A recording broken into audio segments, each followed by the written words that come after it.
आप सभी का स्वागत है भारतीय वैदिक शिक्षा पद्धति में। कल हमने जाना था कि भारतीय वैदिक शिक्षा पद्धति क्या है और जो भारतीय वैदिक शिक्षा है इसका मूल स्रोत क्या है, इसका मूल क्या है, इसका जड़ क्या है। इस पे हमने कल विचार रखा था। आज जो है, आज का जो मुख्य विषय है वो जो भारतीय वैदिक शिक्षा पद्धति है, इस वैदिक शिक्षा पद्धति में जो विविध प्रकार की विद्याएं हैं,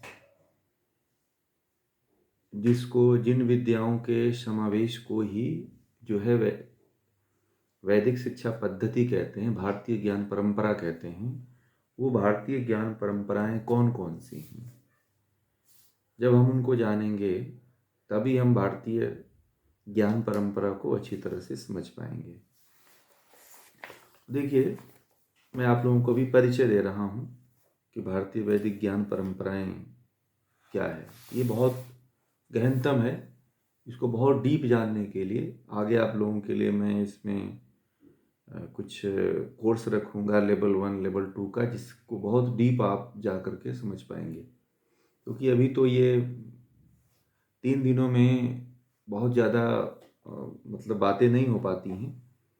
फिर भी मैं आप लोगों को बहुत कुछ समेटने का प्रयास करूँगा इसमें, कि ज़्यादा से ज़्यादा चीज़ें आप लोगों को भारतीय ज्ञान वैदिक शिक्षा पद्धति में पता चल जाएं।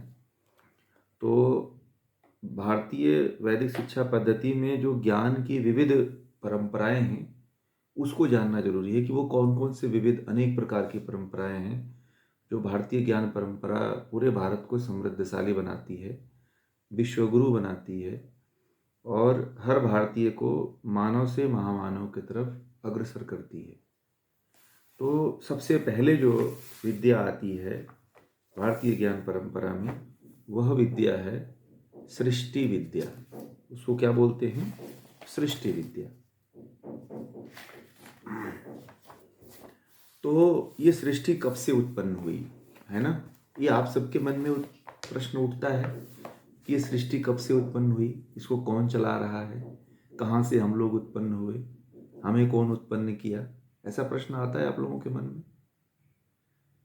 हम लोग कहाँ से आ गए, कौन हमें जन्म दे रहा है, कौन पालन कर रहा है, या सबसे पहले आप लोग अपनी उत्पत्ति किससे मानते हैं? आपने पढ़ा होगा, आप सभी ने साइंस में या अपने कॉलेज टाइम में, स्टूडेंट लाइफ में जब भी पढ़ा होगा, तो आप लोग अपनी उत्पत्ति कैसे मानते हो? सृष्टि की उत्पत्ति कैसे हुई,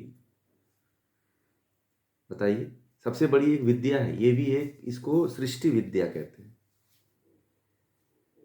इसको क्या बोलते हैं? सृष्टि विद्या। जे वी जी अपना माइक बंद कर लीजिए। तो ये जो सृष्टि विद्या है, ये सृष्टि विद्या कब से उत्पन्न हुई? और जिनका माइक बंद है, खुला हुआ है, वो बंद करें। ठीक है, बंद हो गया। चलिए, तो आप लोग बताएंगे कि आपकी उत्पत्ति कैसे हुई, सृष्टि कब उत्पन्न हुई, आप लोग कब कैसे उत्पन्न हुए, मानव की उत्पत्ति कैसे हुई, सृष्टि की उत्पत्ति कैसे हुई? कुछ है आप लोगों को इसके बारे में पता? हाँ हाँ, बोलिए।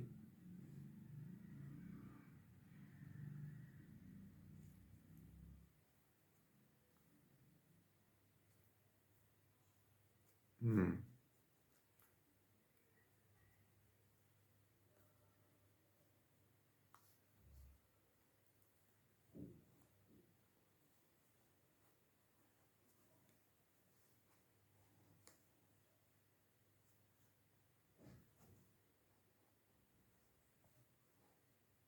ठीक है, बढ़िया बताया आपने। और इस सृष्टि की उत्पत्ति कैसे हुई? सृष्टि की उत्पत्ति के बारे में बात कही जाती है ना। ये सृष्टि कैसे उत्पन्न हुआ, कहाँ से पृथ्वी आ गई, कहाँ से आकाश उत्पन्न हो?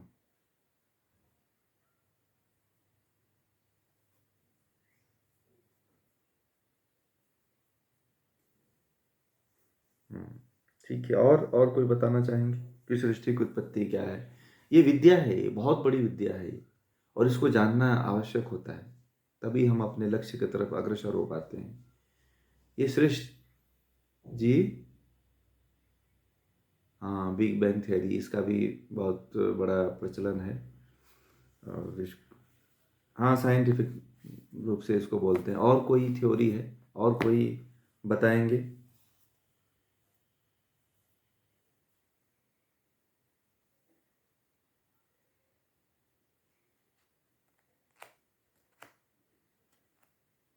जिन्होंने अभी इन्होंने बताया बिग बैंग थ्योरी, यही वाली थ्योरी।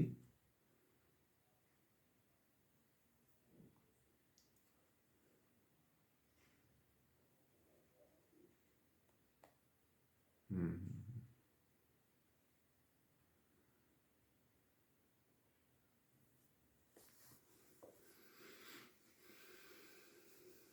हम्म, मनुष्य मनुष्य उत्पन्न हुआ है ना?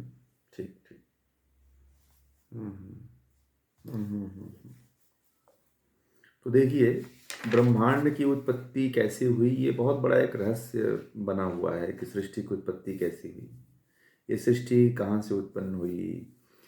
हमारे शास्त्रों में भी इसका बहुत बड़ा वर्णन है। मैंने कहा कि हमारे ज्ञान का मूल स्रोत जो है वेद है ना? तो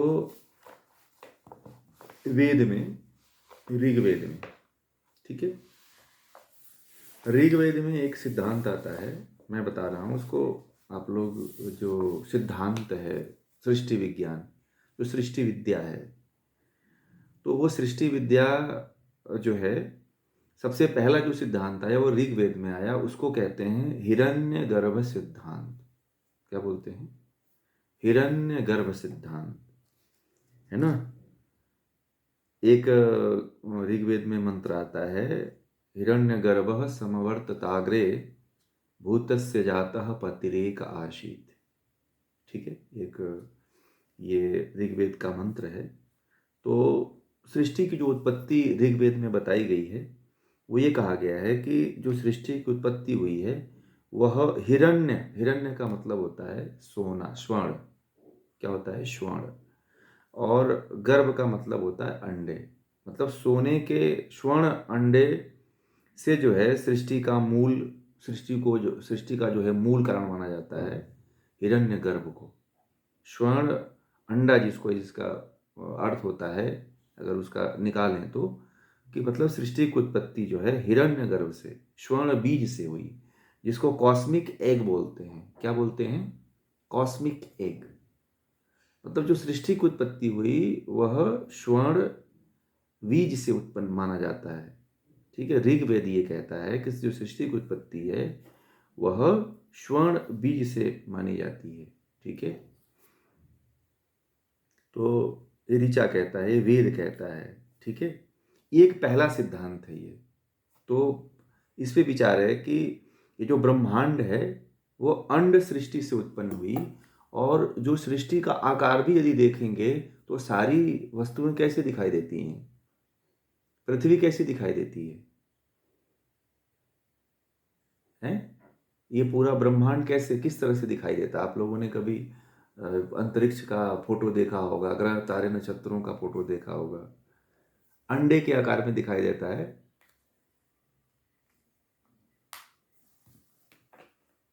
वो भी अंडाकार है। इसीलिए जो है वेद ये मानता है कि जो है हिरण्यगर्भ से जो है सृष्टि की उत्पत्ति हुई थी।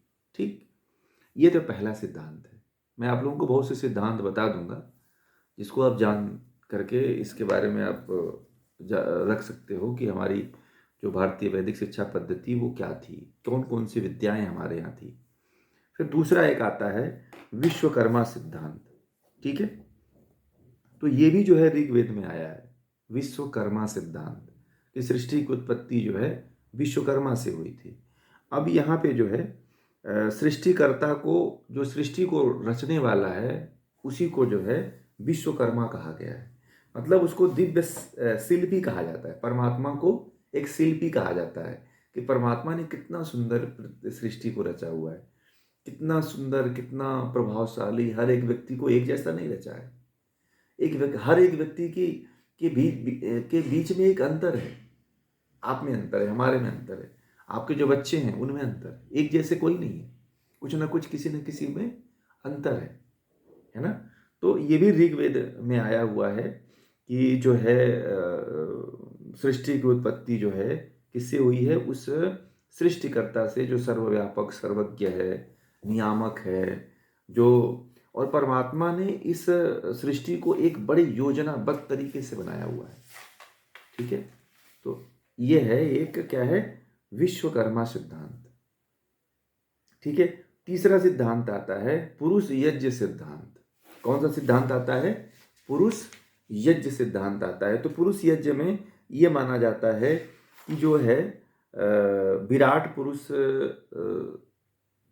जो है जो सृष्टि की उत्पत्ति हुई है वो यज्ञ से, मतलब विराट परमात्मा से, जो विराट पुरुष यानी किसको कहा गया है? ईश्वर को। तो संपूर्ण पुरुष जो है सृष्टि की जो उत्पत्ति मानी गई है वह किससे मानी गई है? वह विराट पुरुष, मतलब विराट किसको कहा गया? ईश्वर को कहा गया है। तो जो संपूर्ण सृष्टि जो उत्पन्न हुई है वो यज्ञ में जो है, यज्ञ से उत्पन्न हुई है, क्योंकि हमारे देश में जो है यज्ञ का बड़ा महत्व था। ठीक है, तो जो संपूर्ण सृष्टि एक आदि पुरुष, कॉस्मिक पर्सन, क्या बोलते हैं इसको, कॉस्मिक पर्सन कह लीजिए। यज्ञ एक कॉस्मिक सैक्रिफाइस, मतलब उससे जो है यज्ञ से जो है इस पूरी सृष्टि का उत्पन्न हुआ। और वैदिक धर्मशास्त्रों में जो है इसे महायज्ञ भी कहा जाता है। इससे सृष्टि की उत्पत्ति मानी जाती है। और तीसरा जो है, चौथा जो है, जो चौथी सृष्टि की उत्पत्ति जो मानी जाती है वो आत्मा से मानी जाती है। किससे मानी जाती है? आत्मा से मानी जाती है। तो इसमें ये भी जो है आया हुआ है वह बृहदारण्यक उपनिषद में आया हुआ है। आत्मा की इच्छा से जगत का निर्माण हुआ। ठीक है, मैंने बृहदारण्यक उपनिषद बताया था उसमें कि जो सृष्टि की उत्पत्ति हुई है ये भी मानी जाती है कि वह किससे हुई है? आत्मा से हुई है। मतलब आत्मा मतलब आपकी और हमारी आत्मा नहीं। ठीक है, एक महान आत्मा है, उसको क्या कहा जाता है? ईश्वर। उसकी इच्छा से यह जो है पूरी सृष्टि की उत्पत्ति हुई। ठीक है, और एक जो सृष्टि अभी आप लोगों में से कोई बताया कि एक जो सृष्टि की उत्पत्ति हुई थी, पंच महाभूत जो सिद्धांत है उससे हुआ माना जाता है। और एक जो है प्रजापति यज्ञ सिद्धांत, एक कहा जाता है कि प्रजापति ये हम लोग सभी संतान हैं, कहा जाता है ना कि हम लोग क्या हैं? प्रजापति की संतान हैं। तो यज्ञ तप या अपने मनोबल से, इच्छा से जो है प्रजापति ने जो है यज्ञ किया और उससे जो है संपूर्ण ब्रह्मांड, संपूर्ण सृष्टि की उत्पत्ति हुई। यहाँ पे प्रजापति भी ईश्वर के लिए प्रयोग किया गया है। ठीक है, और एक जो सृष्टि आती है वह है मन से उत्पत्ति। ये अथर्ववेद में आया है। और प्रजापति जो आया, ये पंचमहाभूत का जो सिद्धांत है वह तैत्तिरीय उपनिषद में आया हुआ है। किसमें? तैत्तिरीय उपनिषद में। और प्रजापति यज्ञ सिद्धांत जो आया हुआ है वो सतपथ ब्राह्मण, जो मैंने कल ब्राह्मण ग्रंथों का नाम बताया था उसमें एक सतपथ ब्राह्मण बताया था, तो उससे आई है जो सृष्टि की उत्पत्ति जो आई है प्रजापति यज्ञ सिद्धांत। और जो मन से उत्पत्ति जो बताई गई है, मन तप और शब्द से जो है सृष्टि की उत्पत्ति, ये अथर्ववेद में आया हुआ है। ठीक है, तो ये सृष्टि विद्या है। तो हमें ये जानना चाहिए। हमें जो है जो हम लोगों ने पुस्तक में पढ़ा कि कोई कहता अमीबा पैरामीशियम से हुआ, कोई कहता जल से उत्पन्न हुआ, कोई कहता बंदर से उत्पन्न हुए हम लोग। तो अभी बताइए, अब बंदर से हम लोग उत्पन्न होते तो बंदर आज के समय में क्यों नहीं बदल जाते हैं? क्यों नहीं उनका विकास हो पाया? क्यों नहीं आज वो चल रहे हैं? ठीक है, यदि मान लीजिए हमें माना जाता है कि हम बंदर से उत्पन्न हुए, तो बंदर आज क्यों नहीं विकसित हो जा रहे हैं? समझने वाली बात है ना, तर्क की बात है। हमें ऐसी ऐसी बातों पे विश्वास नहीं करना चाहिए। आज जो है हम कुछ लोग ये भी कहते हैं कि हम चिंपैंजी से आगे बढ़े, हमारा विकास हुआ है ना। तो चिंपैंजियों का भी विकास क्यों नहीं हो जा रहा है? आजकल इतनी टेक्नोलॉजी आ गई है ना। आज पहले के जो बच्चे पैदा होते थे, जितना आज के बच्चे इंटेलिजेंट हो रहे हैं, मतलब मानव का ग्रोथ ही हो रहा है। पहले के बच्चे उतने इंटेलिजेंट नहीं होते थे, परंतु जो अब के बच्चे पैदा हो रहे हैं वो बहुत ज़्यादा इंटेलिजेंट हो रहे हैं। उनका मोबाइल का पूरा, उनको मोबाइल दे दो पूरा फंक्शन पता चल जा रहा है, वो पूरा मोबाइल चला लेते हैं। छोटा बच्चा पूरा जो है यूट्यूब से पूरा गेम खेलता है, हर चीज़ कर लेता है, वो आपको नहीं पता है। तो सब मतलब सृष्टि में मनुष्य या हर प्राणी अपने अपने स्तर पे विकास कर रहा है, परंतु बंदर से अगर हम होते तो बंदर भी आज मनुष्य बन जाना चाहिए था। तो ये भी थ्योरी गलत हो जाती है। कोई कहता है हम जल से उत्पन्न हुए, तो हमें जो, मैंने कहा कि कल आप लोगों को बताया था कि जो हमारे ज्ञान का मूल स्रोत है, वेद है, शतपथ ब्राह्मण है, उपनिषद है, तो हमें यहाँ से मानना चाहिए। वेदों में एक और बात आती है कि हमारी सृष्टि कैसे उत्पन्न हुई। तो सबसे पहले आपने सुना होगा, मैं जो है अमैथुनी सृष्टि। क्या? अमैथुनी सृष्टि। तो सबसे पहले परमात्मा ने, ईश्वर ने जो है नौजवान स्त्री पुरुषों को उत्पन्न किया जो हजारों की संख्या में थे। ठीक है, अगर मुझ बच्चा पैदा करता तो भी कौन उसे पालता, कौन उसे बड़ा करता, कौन उसे खिलाता, ये भी समस्या आ जाती।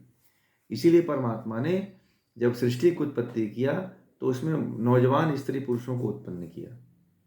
ठीक है, और जो है फिर उसके बाद वेदों का ज्ञान दिया और धीरे धीरे सामाजिक एक व्यवस्था बनी और उस सामाजिक व्यवस्था के अनुसार आपस में विवाह हुए और ऐसे सृष्टि, उसके बाद से जो है मैथुनी सृष्टि प्रारंभ हुई। उनके द्वारा जो सृष्टि चली वह मैथुनी सृष्टि हो गई। और सबसे पहले मनुष्य कहाँ उत्पन्न हुए? तो ये भी आता है कि सबसे पहले जो मनुष्य उत्पन्न हुए थे वह कौन से देश में उत्पन्न, कौन से देश में? भारत का ही वो पहले अंग था, उसका तिब्बत था।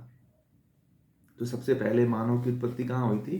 तिब्बत में हुई थी, जो भारत का पहले अंग था, अब नहीं रहा। ठीक है, तो वहीं पे जो है सबसे पहले मानव की उत्पत्ति मानी जाती है। ठीक है, तो इस तरह से कई बातें आती हैं। फिर जो है एक और सिद्धांत आता है, जैसे पुराणों में भी आता है कि सृष्टि की उत्पत्ति जो है ब्रह्मा विष्णु जी से हुई थी। ऐसा आता है ना कि आप लोग पुराण यदि पढ़े होंगे तो ब्रह्मा विष्णु शिव से जो है ऐसा कुछ मानते हैं लोग कि ऐसे उत्पत्ति हुई। परंतु हमें जहाँ तक लगता है कि अपने को जो है ज़्यादा वेदों को के जो प्रमाण हैं उन पे ज़्यादा विश्वास रखना चाहिए, क्योंकि आदि वही है, सारे ज्ञान का स्रोत वही है और वहीं से जो है ये सारी बातें निकल करके आती हैं। तो ये तो सृष्टि विद्या हो गई जिसकी हमने कल बात किया था आप सभी से, कि जो है हमारे देश में ये जो भारतीय ज्ञान परंपरा है वो बहुत सी विद्याओं का, संपूर्ण विद्याओं का एक जो है समन्वय है, एक माला है, एक जो है गुथा हुआ, मन के में गुथा हुआ एक माला है जो, जिसकी हम लोग गणना नहीं कर सकते। बहुत विद्याएं, असंख्य विद्याएं, वेदों में चले जाओगे तो एक से एक विद्याएं मिलती हैं, उसे खोजने की आवश्यकता है। फिर उसके बाद आता है जो है ये जो जब सबसे ज़्यादा प्रचलित है वह एक, उसके बाद आता है योग विद्या। ठीक है, ये तो सृष्टि विद्या हो गई। अभी और भी विद्याएं हैं जिस पे हम अभी चर्चा करते रहेंगे। तो सबसे पहले योग विद्या को हम लेते हैं। ठीक है, क्योंकि योग जो है बहुत ही समृद्ध विद्या हमारे देश की रही है। अभी जो हमारा विकास है और जो पहले के मनुष्यों का विकास था, जैसे मान लीजिए कि ये कहा जाता है कि जन्मजात सिद्ध पैदा होते थे लोग, मनुष्य का इतना ज़्यादा विकास होता था। हनुमान जी के बारे में कहा जाता है कि हनुमान जी जन्मजात अष्ट सिद्धि नवनिधि प्राप्त पुरुष थे, है ना? ऐसा वर्णन मिलता है। और बहुत से ऐसे भगवान कृष्ण हुए, भगवान राम हुए। तो जो आगे का जो इतना जो है मतलब इतना ग्रोथ था हमारे मतलब सभ्यता का, वो सभ्यता का लोप हो गया, है ना? तो ये विद्याएं, अब योग उस समय बहुत ज़्यादा उच्च स्तर पे था, आज योग का पूरा पतन है, क्योंकि हम योग के बारे में जानते ही नहीं कि योग क्या है। अब योग को हम लोग केवल जानते हैं, आसन प्राणायाम जानते हैं कि योग क्या है। योग क्या है? आसन है और प्राणायाम है, बस इतना ही हमें पता होता है। ठीक है, इसके अलावा हम योग को कुछ नहीं जानते हैं। परंतु योग के एक ऋषि हुए, एक वैज्ञानिक हुए, जिनका नाम था क्या? बताइए। आप तो सब लोग जानते हैं अपने घर, महर्षि पतंजलि, है ना? एक योग के ऋषि हुए महर्षि पतंजलि, है ना? जिन्होंने अष्टांग योग का वर्णन किया अपने योग सूत्र में। उन्होंने ग्रंथ लिखा, उसका नाम है योग दर्शन या योग सूत्र। जिसमें उन्होंने अष्टांग योग के बारे में वर्णन किया। ठीक है, तो उसमें उन्होंने पूरे अष्टांगिक मार्ग को ही योग कहा। यम, नियम, आसन, प्राणायाम, प्रत्याहार, धारणा, ध्यान, समाधि। तो इस तरह से उन्होंने कहा कि अगर इन सभी अंगों को आप पालन करते हो तो यह योग है ना। हम लोग आसन कर लेते हैं, प्राणायाम कर लेते हैं, श्वास प्रश्वास कर लेते हैं, रोक लेते हैं, पूरक, रेचक, कुंभक कर लेते हैं, है ना। खड़े होने वाले आसन कर लेते हैं, लेट कर करने वाले आसन कर लेते हैं, बैठ कर करने वाले आसन कर लेते हैं। तो हम समझते हैं कि हम योगी हो गए, हम योग कर रहे हैं। ये योग नहीं है। योग तो तब प्रारंभ होता है जब हम जो है यम नियम, जो हमारे आचार विचार हैं, उसका हम पालन करते हैं। यम क्या है, नियम क्या है। यम को उन्होंने 5 भागों में बांट दिया। सत्य, अहिंसा, स्त्य, ब्रह्मचर्य, परिग्रह। नियम को शौच, संतोष, तप, स्वाध्याय, ईश्वर प्रणिधान, इसको भी 5 भागों में बांट दिया उन्होंने, है ना। कि अगर आप इससे होते हुए अगर अपने जीवन को जीते हो तो वास्तव में तब आप योग में प्रवेश कर पाओगे। तो योग में प्रवेश करने के लिए उन्होंने यम नियम सबसे पहला स्टेप उन्होंने बता दिया, पहला और दूसरा, है ना। कि इसको आपके इसके रास्ते से होके गुजरना पड़ेगा, तभी आप योगी हो सकते हो, तभी आप योग को प्राप्त हो सकते हो। बाबा रामदेव ने भले जो है योग और प्राणायाम को पूरी दुनिया में फैला दिया, ठीक है, परंतु वास्तव में योग है हमें वो समझना है। वास्तव में जो योग प्रारंभ होता है वो यम नियम से प्रारंभ होता है। फिर उसके बाद तीसरा स्टेप है आसन। हम लोग पहले ही तीसरे स्टेप पे चले जाते हैं, ठीक है। और उसके बाद से आता है प्राणायाम, तब जाकर के प्राणायाम क्या करता है। आसन का मतलब होता है शरीर जो है स्थिरता पूर्वक और सुख पूर्वक जिस आसन में बैठे वही आसन है। बैठने को उन्होंने कहा कि आसन स्थिर सुखम आसन। तो जो स्थिरता पूर्वक जो बैठते हैं वो भी सुख पूर्वक बैठते हैं, तो वो आसन है। जैसे सिद्धासन हो गया, पद्मासन हो गया, सुखासन हो गया, तो बैठने वाले आसनों को कहा, ठीक है। योग जो शास्त्र में वर्णन आता है वो बैठने वाले आसनों को ही आसन कहा जाता है। बाकी जो ये आसन बाद में जोड़े गए वह नाथ पर, देखिए एक योग की परंपरा इधर से चली है और एक परंपरा चली है नाथ योग परंपरा। तो नाथ योग परंपरा में जो है जितने आसन आप लोग देखते हो उन्होंने इसको पूरा जो है वाम मार्ग इसको कहते हैं। तो नाथ परंपरा में जो है उन सब जो है आसनों को योगी लोग जो है, जो आजकल देखते हैं नागा साधु या ये सब जो लोग उस परंपरा में होकर के जो करते हैं, उन लोगों ने इसको संरक्षित किया, जिसको हठ योग परंपरा भी कहते हैं, है ना। तो इसमें जो है उन आसनों को, प्राणायामों के बारे में पूरा इसका वर्णन किया गया, ठीक है। ये बहुत बृहद श्रृंखला है, बहुत जो है एक लंबी एक प्रक्रिया है भारतीय वैदिक शिक्षा। केवल आप लोगों को जगाने के लिए ये वर्कशॉप रखा गया है, बाकी ये तो बस अभी ट्रेलर है, बाकी कहाँ फिल्म तो भी पूरी बाकी है। तो तब जाकर के आप भारतीय वैदिक शिक्षा पद्धति के बारे में समझ पाएंगे कि ये क्या है। फिर उसमें प्राणायाम आता है। तो उन्होंने, महर्षि पतंजलि ने 4 प्रकार का प्राणायाम बताया है, हठ योग में 8 प्रकार के प्राणायाम बताए गए हैं, है ना। तो इस तरह से जो है प्राणायाम है। फिर प्रत्याहार इंद्रियों को उनके विषयों की तरफ से हटा देना, यही प्रत्याहार है। धारणा है, कहीं एक बिंदु पे, कहीं एक स्थान पे, एक देश पे अपने आप को केंद्रित कर लेना, आज्ञा चक्र है, नाक का अग्रभाग है, यहाँ पे अपने आप को किसी एक स्थान पे रोक लेना, यही धारणा है। और जहाँ पे आपने रोका उसी का पूरा चिंतन चलता रहे, इसी यही ध्यान हो जाता है। और ध्यान में क्या होता है, ध्यान में फिर वही ध्यान जो है, जब ध्यान जिस पे कर रहे हैं उसी का पूरा क्या हो जाता है, जब साक्षात्कार हो जाता है जिस चीज़ का आपने ध्यान किया, तो फिर इसी को समाधि कह देते हैं। तो इस तरह से महर्षि पतंजलि ने अष्टांगिक मार्ग बताया, है ना। तो अगर इस मार्ग पे चलते हैं तो आप योग को सिद्ध कर लेते हैं। योग का अर्थ ही होता है जोड़ना, है ना। योग का अर्थ क्या होता है, एक योग का अर्थ होता है जोड़ना, एक योग का अर्थ होता है समाधि। तो हमें समाधि प्राप्त करना है, यही योग है। जोड़ना तो योग नहीं है।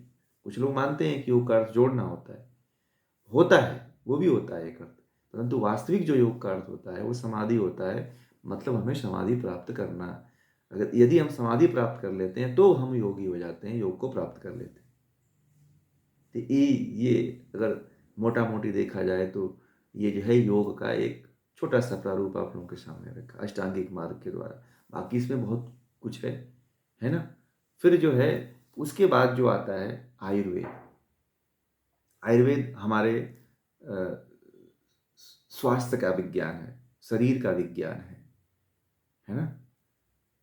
तो आयुर्वेद में ऋषियों ने, आयुर्वेद के ऋषि जो है धन्वंतरी से लेकर के जो है सुश्रुत, चरक, वाग्भट, ये हमारे जो है आयुर्वेद के बहुत बड़े ऋषि हुए हैं। आयुर्वेद परंपरा के जो है बहुत इसको विकसित किया है इन्होंने, बहुत जन सामान्य तक लेकर के गए हैं।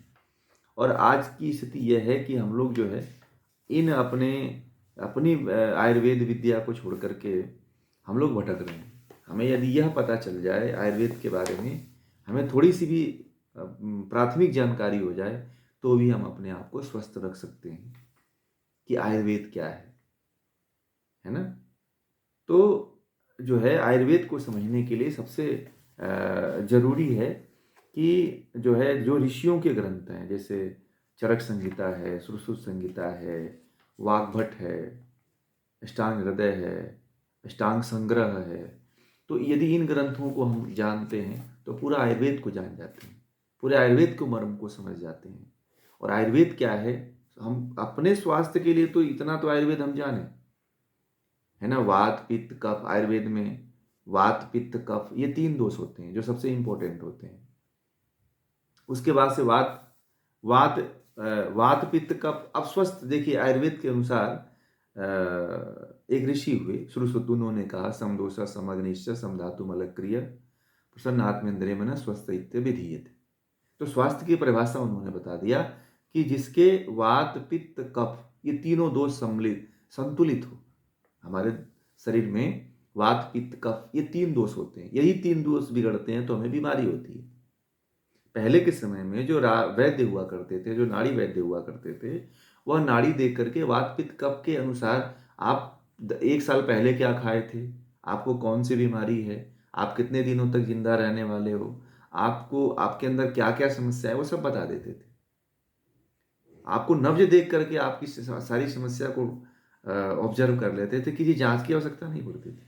आज तो 1000 टेस्ट करा लो फिर भी कुछ नहीं निकलता है, फिर भी आदमी समस्याग्रस्त है, फिर भी बीमार है। और वहाँ पे पहले के समय में जिस डॉक्टर के पास एक भी रोगी एकदम कम आते थे, वो सबसे अच्छा डॉक्टर वैद्य माना जाता था। और आज के समय में जिसके यहाँ सबसे अधिक भीड़ हो रही है, तो वो सबसे अच्छा व्यक्ति माना जाता है। मतलब इसका मतलब कि वो रोग को ठीक नहीं कर रहा है ना।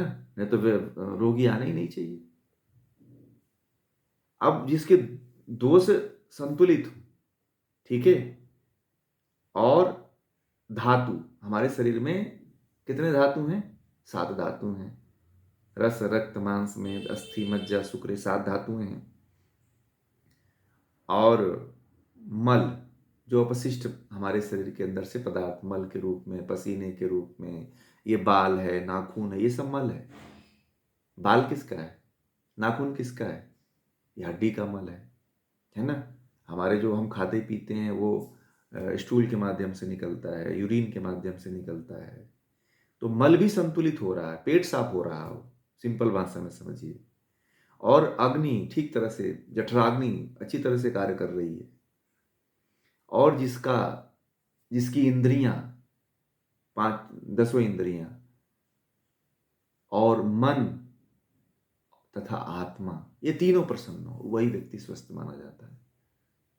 ठीक है। नहीं तो मान लीजिए आपका मन प्रसन्न नहीं है, इंद्रियां चंचल हैं, है ना, आत्मा प्रसन्न नहीं, आत्मा अंदर से दुखी है, तो आप स्वस्थ नहीं हो। इसलिए आयुर्वेद जानना जरूरी है। आयुर्वेद ये भी कहता है कि कोई भी बीमारी शारीरिक नहीं होती है। आयुर्वेद ये भी कहता है कि सारी जो बीमारी होती है वो क्या होती है?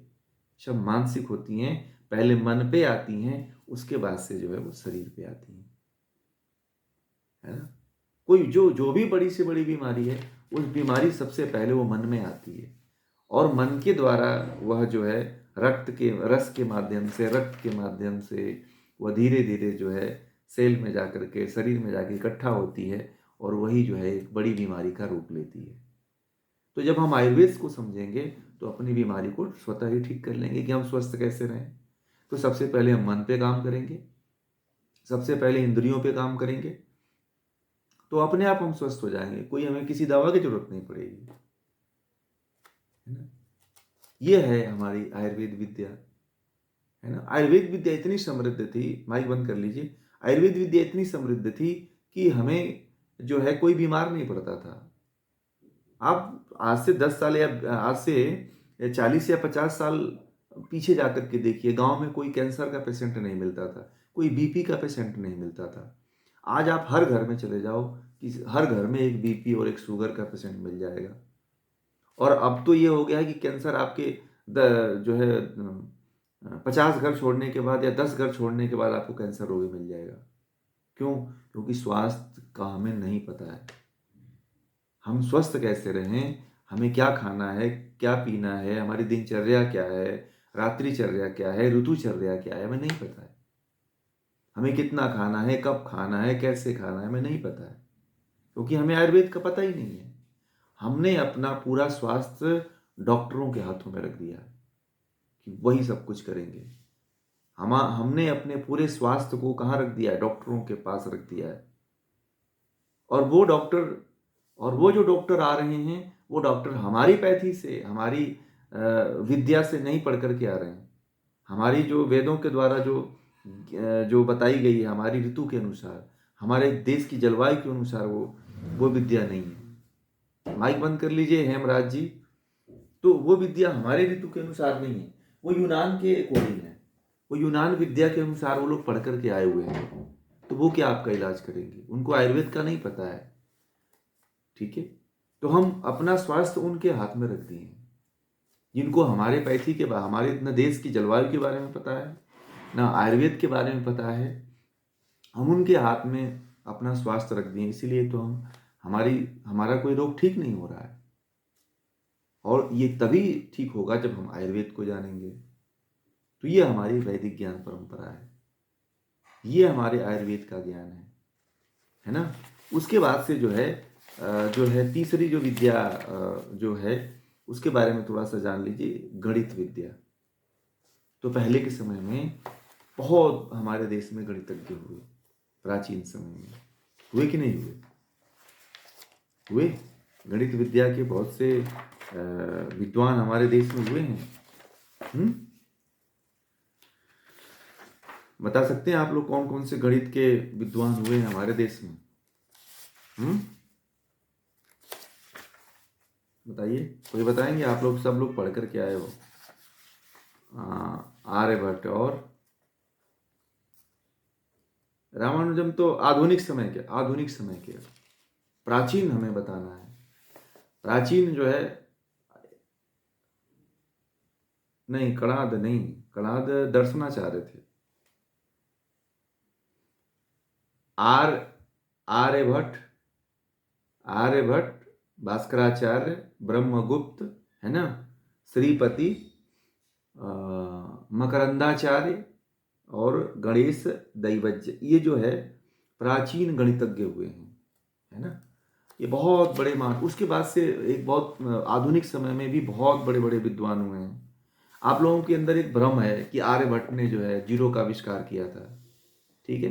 ये दुनिया का सबसे बड़ा भ्रम है। ये बहुत बड़ी गलती पढ़ाई गई है कि आर्यभट्ट ने जो है जो शून्य का आविष्कार किया था या शून्य को खोजा था, है ना। परंतु ये जो है हिंदू जो शास्त्र हैं उनमें शून्य का जो है वर्णन जो है वेदों में भी आता है, उपनिषदों में भी आता है, और भी जो हमारे ग्रंथ हैं उन सब में इनसे पहले आता है। इसलिए हमने आर्यभट्ट को नहीं कह सकती उन्होंने सूर्य का आविष्कार या शून्य का आविष्कार किया हुआ है। एक बहुत गलत थ्योरी लोगों के मन में बैठी हुई है, ठीक है। और सबसे आर्यभट्ट ने कौन सा सिद्धांत, मतलब कौन सा ज्ञान दिया था, कौन सी विद्या दिया था? आर्यभट्ट ने ज्योतिष में भी काम किया है। आर्यभट्ट ने गणित में भी बहुत बड़ा काम किया है। आर्यभट्ट ने जो है एक ग्रंथ लिखा था, उस ग्रंथ का नाम है आर्यभट्टियम। उस ग्रंथ का क्या नाम है? आर्यभट्टियम। ठीक है। और हमारे देश में अंक गणित, बीज गणित, रेखा गणित, ज्यामिति, ये सारी गणित कौन दिया है? हमारे देश के ही गणितज्ञों ने दिया है। बड़ी से बड़ी संख्या का खोज जो हम लोग गणना कर लेते हैं, उसका माप ले लेते हैं, या उसको जो है तुरंत हम निकाल लेते हैं, उस सभी के जो है खोज करता, या कहिए आविष्कार करता, या खोजने वाले जो है हमारे देश के गणितज्ञ हुए हैं। तो हमारे यहाँ गणित विद्या, अब ये बात बता दूं, हम लोगों को कैलकुलेटर की जरूरत पड़ती है, हमें जो है कुछ कॉपी की जरूरत पड़ती है, हमें इधर से जोड़ घटाने की जरूरत पड़ती है। पहले लोग अपने मस्तिष्क में ही जोड़ लेते थे। पहले लोग जो है, आप लोग ही देखिए, बहुत दूर जाने की आवश्यकता नहीं है। आज से करीब 30 साल पहले, 20 साल पहले, 19वीं शताब्दी में, यानी कि 80 या 90 के दशक में, आप लोगों को करीब 20-20, 30-30 लोगों के फ़ोन नंबर याद रहते थे कि नहीं रहते थे? बताइए। जिनके यहाँ टेलीफोन रहता था, उन लोगों से पूछिए, अपने करीब रिश्तेदारों के 20-20, 25-25 नंबर याद करके रखे थे कि नहीं रखे थे? आज पूछ लीजिए तो किसी से उसका ही नंबर पूछिए, उसको अपना ही नंबर नहीं याद होता है। मैंने बहुत से लोगों को देखा है, उनसे पूछो कि आपका ही नंबर क्या है, तो मोबाइल में नंबर देख के बताते हो। कोई गणना करनी हो तो कैलकुलेटर खोलते हैं। क्यों? क्योंकि वो हम जो हमारा वैदिक गणित था, जो हमारा वैदिक मैथ था, जो वैदिक टेक्निक थी हमारी, वो हमें नहीं पढ़ाया गया। हमें इधर उधर का गणित पढ़ा दिया गया, हमें इधर उधर की चीज़ें समझा दी गई। इसलिए हमें अपने गणित के बारे में बहुत ज्ञान नहीं है, हम उसके बारे में बहुत ज़्यादा नहीं जान पाए। ठीक है। इसलिए जो है हम लोग जो है हमारा मस्तिष्क या हमारा ब्रेन जो कह लीजिए, या गणना करने में हम लोग बहुत पीछे हो गए। ठीक है। वैदिक गणित का कहीं ना कहीं जर्मनी, अमेरिका आदि ने फॉलो किया, और वो जो है इन क्षेत्रों में बहुत आगे निकल गए। ठीक है। वहाँ पे रिसर्च होते हैं इन सब चीज़ों के पीछे। हमारे देश में गणित के ऊपर कोई शोध ही नहीं होता है। योग के ऊपर, अब योग के ऊपर तो शोध काफ़ी कालों से चल रहा है, गणित आदि विषयों के प्रति तो कोई शोध ही नहीं हो रहा है। आप देखो, गणित पढ़ने वाले ही नहीं रहे। ये विद्या धीरे धीरे क्या हो रही है? लोप हो रही है। गणना कर लिया जाता था, बड़ी से बड़ी संख्याओं का गणना कर लिया जाता था। ये विद्या क्यों? ये विद्या का कोई उपयोग नहीं रहा। इसलिए जो है वैदिक गणित भी पढ़ना बहुत जरूरी है। लोग जो है पहले अपने मस्तिष्क को कहाँ लगाते थे? गणित के प्रश्न को सॉल्व करने में लगाते थे, तो उन्हें कोई बीपी नहीं होता था, कोई हार्ट अटैक नहीं होता था, कोई टेंशन नहीं होता था। तो ये हमारा पद्धति थी, हम लोग अपनी पद्धति को भूल गए। ठीक है। ये है गणित। उसके बाद से एक और विद्या आती है, जो है खगोल विद्या, ज्योतिष। गणित के बाद ज्योतिष। ठीक है। अब ज्योतिष में ही जो है, ज्योतिष में क्या आता है? खगोल विज्ञान। क्या आता है? खगोल विज्ञान।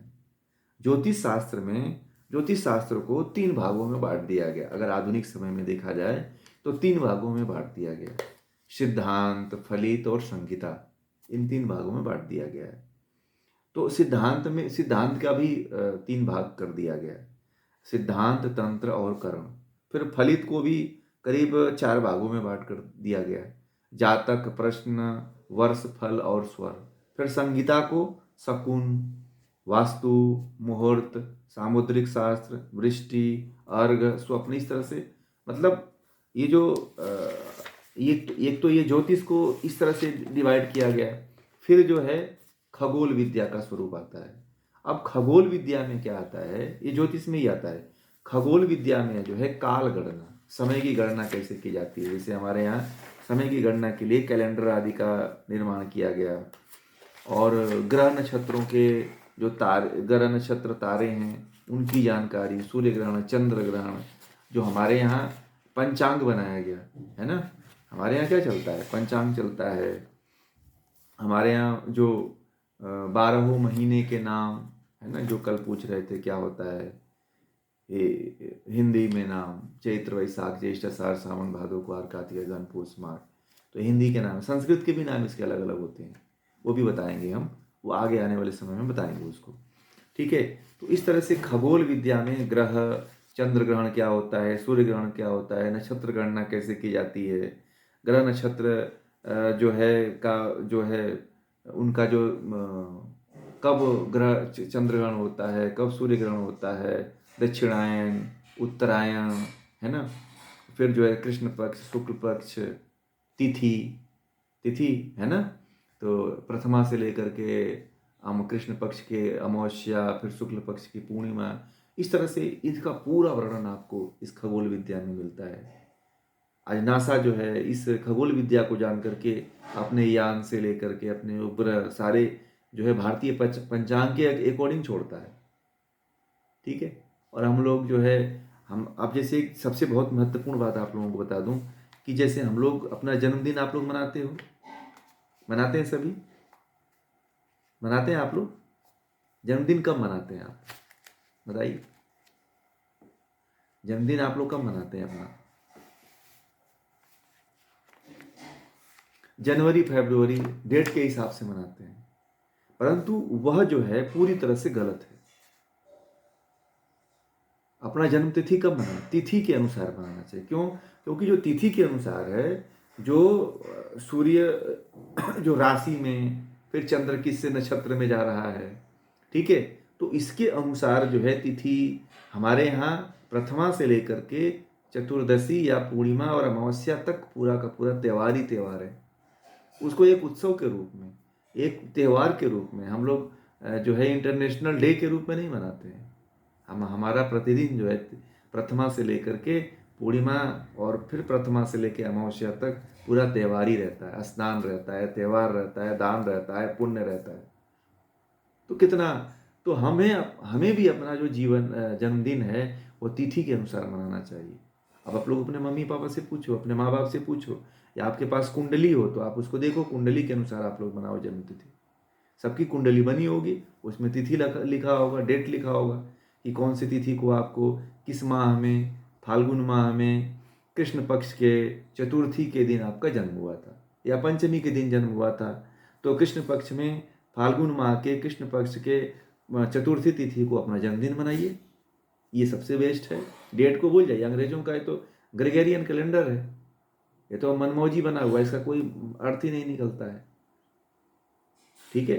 तो ये कैसे कर पाएंगे आप? जब आप खगोल विद्या को जानेंगे, जब आप खगोल विद्या को पढ़ेंगे, ज्योतिष को पढ़ेंगे, तब आपको ये सब पूरा ज्ञान होगा। ये हमारी भारतीय वैदिक ज्ञान परंपरा है। जब आप इसको जान जाएंगे तब आपको ये इन सब चीज़ों के बारे में पूरा जानकारी हो जाएगी और तब आप इस चीज़ को कर पाएंगे। फिर आती है अर्थशास्त्र। अर्थशास्त्र में कैसे जो है अपनी अर्थव्यवस्था कैसे चलानी है, राज्य की अर्थव्यवस्था है, परिवार की अर्थव्यवस्था है, कैसे चलानी चाहिए। फिर अर्थव्यवस्था में शासन व्यवस्था कैसी होनी चाहिए, एडमिनिस्ट्रेशन कैसा होना चाहिए, राज्य की शासन कैसा होना चाहिए, किसके हाथ में होना चाहिए, कैसे अधिकारी होना चाहिए, है ना। प्रधानमंत्री से अमात्य से, प्रधानमंत्री को अमात्य कहा जाता था प्राचीन काल में। तो प्रधानमंत्री के हाथ में जो सत्ता होती थी, उसके बाद मंत्री होते थे, तरह तरह की शासन व्यवस्था के बारे में बताया हुआ है। अर्थशास्त्र जो है, कौटिल्य का जो अर्थशास्त्र है, जब आप लोग उसमें पढ़ेंगे तो पूरी व्यवस्था दी हुई है। तो ये एक विद्या, ये भी एक विद्या, अर्थशास्त्र भी एक विद्या है। कैसे राज्य व्यवस्था चलेगी, कैसे कर वसूले जाएंगे, किससे कर वसूले जाएंगे, कितना टैक्स लगाया जाएगा, कैसे राज्य की सड़कें होनी चाहिए, कैसे लोगों के आवागमन का, जाने का, खाने का, पीने का, रहने का कैसे व्यवस्था होना चाहिए, पानी की कैसे व्यवस्था होनी चाहिए, नगर की कैसी व्यवस्था होनी चाहिए। ये सारी चीज़ें जो है अर्थशास्त्र में पूरी तरह से बताई गई है। तो ये एक अर्थशास्त्र, ये भी एक विद्या है। फिर आता है संगीत। तो संगीत में जो है बहुत से संगीत हमारे यहाँ चलते थे। आज हम लोग बॉलीवुड के सॉन्ग पे नाचते हैं, बॉलीवुड के सॉन्ग पे नाचते हैं।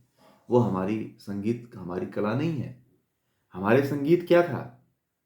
भारतनाट्यम, कथक, कर्नाटक संगीत, या जो है बहुत से हैं, उड़िया में हैं, और भारत के अनेक जो है क्षेत्रीय भाषाओं के जो अपना खुद का जो संगीत है, जो बड़ा पारंपरिक है, आदर्शमय दिखता है, और उसमें एक आदर्शिता होता है। तो हमें ये जानना चाहिए, ठीक है। फिर जो है संगीत है ना। कैसे संगीत, हमारा शास्त्रीय संगीत है, तो आज जो है देखो संगीत का रूप एकदम बिखरा हुआ है, बदला हुआ है। आज आज वो संगीत सीख लो तो मन के भीतर एक आनंद का अनुभूति होती है। हमें वो भी संगीत का नहीं पता है ना? तो हमें हमारी जो पद्धति है, ज्ञान की पद्धति बहुत समृद्ध है। अभी तो मैं आप लोगों को बहुत छोटा छोटा बता रहा हूँ, समय का अभाव है, इसलिए बहुत ही कम अभी विद्याओं के बारे में बता रहा हूँ। अभी मैंने कल आप लोगों से कहा था कि हमारे देश में कितनी विद्याएं हैं? 64 प्रकार की विद्याएं हैं। 64 विद्याएं जो है, यहाँ तक कहा जाता है कि तक्षशिला, नालंदा आदि विश्वविद्यालयों में जो है ये 64 विद्याएं चलती थी। ये 64 विद्याओं का प्रचलन था, वहाँ पे इसका पूरा कौशल सिखाया जाता था। और ये जो आज चाइना जो कर रहा है, वो कहाँ से सीख करके कर रहा है? उसके हर युवा, वहाँ का हर व्यक्ति आज कौशल लेकर के काम कर रहा है। हर व्यक्ति के पास एक क्या है? कौशल है, अपना खुद का एक टैलेंट है कि नहीं? परंतु हमारे देश का युवा है या व्यक्ति है, उसको नहीं पता है कि वो कैसे पैसे कमाए। उसके पास कोई टैलेंट ही नहीं, डिग्री है, डिग्री से कुछ होता है? डिग्री नौकर बनाती है, टैलेंट हमारे अंदर है ही नहीं। तो पहले अब आवश्यकता है, जब आप जानेंगे तब जो है आप इस विद्या को का उपयोग कर पाएंगे। पहले तो जाने कि वो 64 विद्याएं कौन कौन सी थी जिसमें भविष्य बनाया जा सकता है। वो 64 विद्याओं को पुनः से शुरू करना चाहिए, है ना? कि जिससे जो है आज का युवा है, वो जो भटक रहा है, वो रोजगार प्राप्त कर सके, स्वयं का रोजगार खड़ा कर सके, है ना?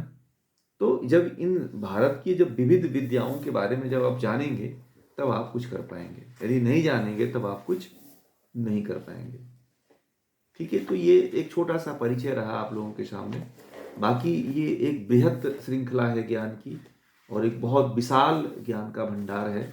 बाकी हम लोग इसको मैंने अभी कहा था आप लोगों को कि इसको हम लोग आगे लेवल के रूप में शुरू करेंगे। भारतीय जो शिक्षा, वैदिक शिक्षा पद्धति है, उसको लेवल के रूप में शुरू करेंगे। आप जो है इस हमसे जुड़े रहेंगे तो आपको इसको करने का अवसर मिलेगा, जानने का अवसर मिलेगा। पूरा जो है कोर्स के रूप में हम इसको आप लोगों के बीच में रखेंगे, जिसमें आप सभी इसको जान सकते हैं, कर सकते हैं, और दूसरे को भी इसका प्रचार प्रसार कर सकते हैं। आप यदि सीख भी लेंगे तो हम आपको इसके लिए प्रचारित प्रसारित करने के लिए प्लेटफॉर्म भी देंगे, है ना? तो ये आगे एक बहुत इसका उज्जवल भविष्य है। भारत सरकार भी इसके ऊपर बहुत बड़ा कार्य कर रही है, तो हम लोग भी इसमें एक बहुत बड़ा सहयोग कर सकते हैं। ठीक है, तो ये रही सारी विद्याएं। अब जो है आप लोगों का कोई प्रश्न है, 10 मिनट का समय है, तो आप लोग पूछ सकते हैं।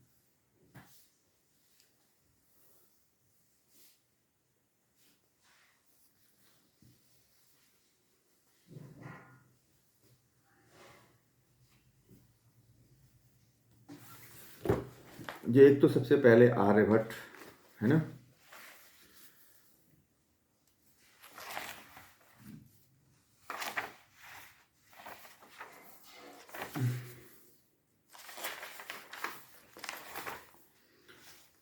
ब्रह्मगुप्त, भास्कराचार्य,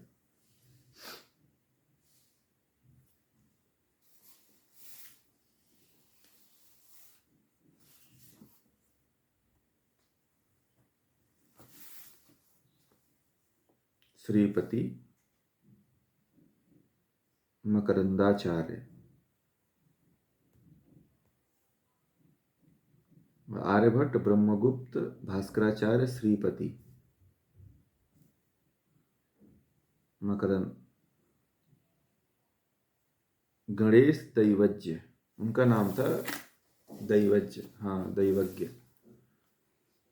ये जो है हमारे प्राचीन गणितज्ञ हुए हैं। तो इनके बारे में भी बहुत बृहद रूप से आगे जानेंगे कि इनका क्या योगदान रहा, क्या इन्होंने किया। बाकी ये भी थोड़ा छोटा सा परिचय रहा बस।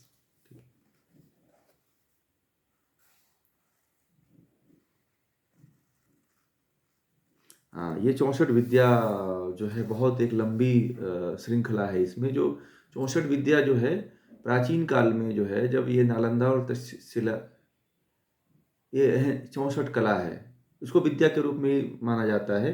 ये भी जो है वह एक तरह से कहिए एक टैलेंट था, मतलब एक जो उसको बोलते हैं ना कि स्किल।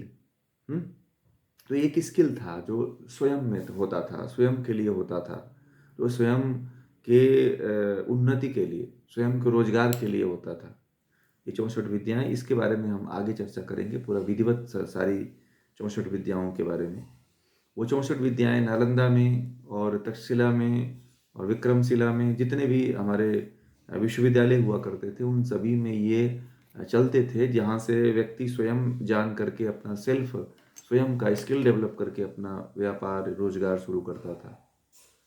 तो ये जो कला है, यह विद्या का ही रूप थी, और आज यह विलुप्त हो चुकी है, और हम लोग जो है दूसरे पे निर्भर हो चुके हैं। आज डिग्री प्राप्त करने के पीछे दौड़ लगा रहे हैं। इसलिए जो है हमें ये भारतीय वैदिक शिक्षा पद्धति जानने की आवश्यकता है। नमस्ते।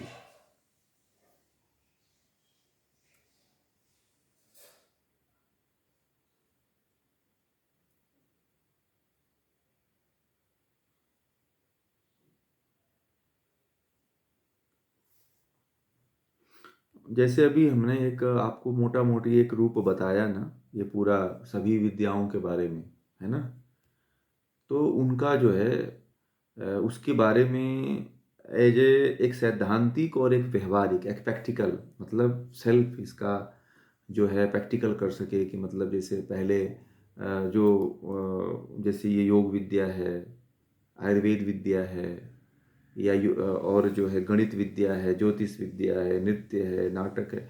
अगर इन विद्याओं का ज्ञान यदि एक व्यक्ति को मिल जाता है, तो वो किसी भी विधा को अपने भीतर विकसित करके अपने जीवन को जी सकता है। एक उसका यश भी उससे प्राप्त होगा, उसका रोजगार भी चलेगा। ऐसा नहीं है कि इन विद्याओं को सीखने के बाद आप केवल जो है ऐसे ही रहोगे, नहीं। आज इसकी बहुत बड़ी मांग है कि नहीं है। एक संगीतज्ञ है,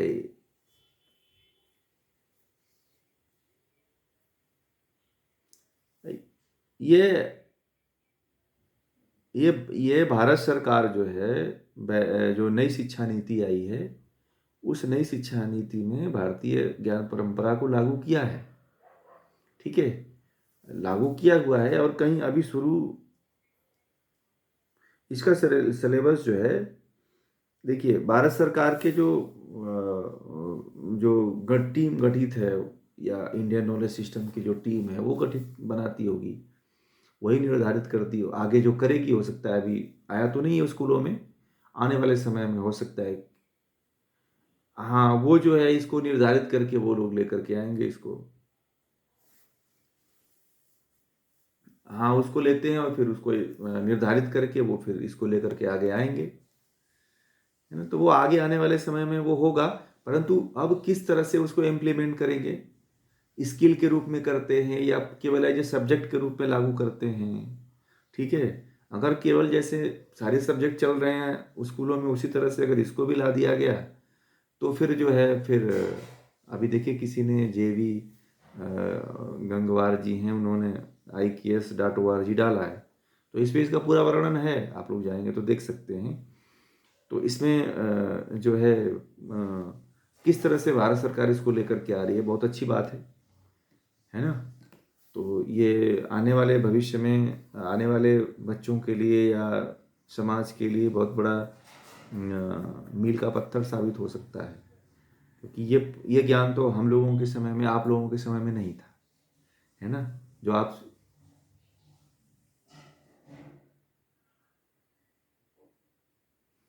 ये टेक सहायक, नहीं नहीं, ये सहायक रहेगा ना।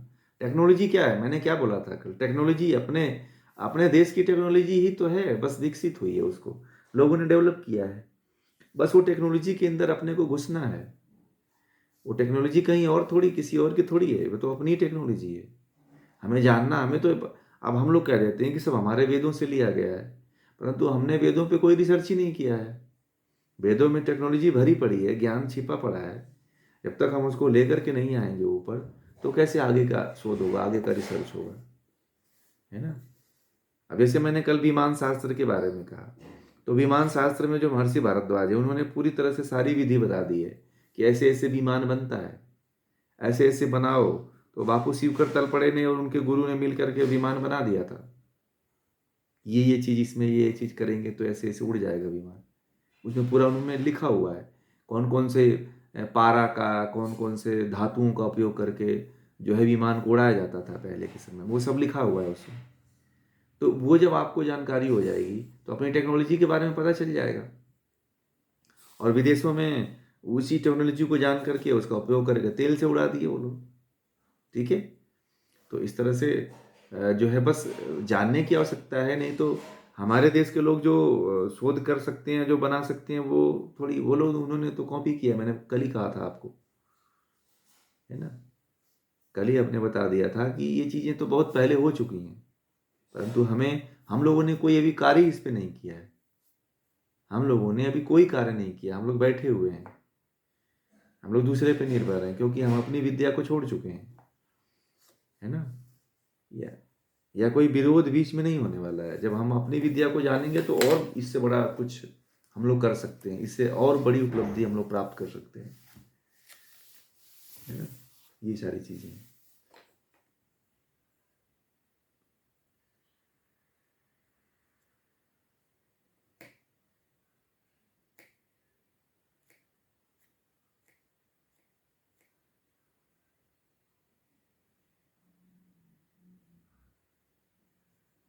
हम्म।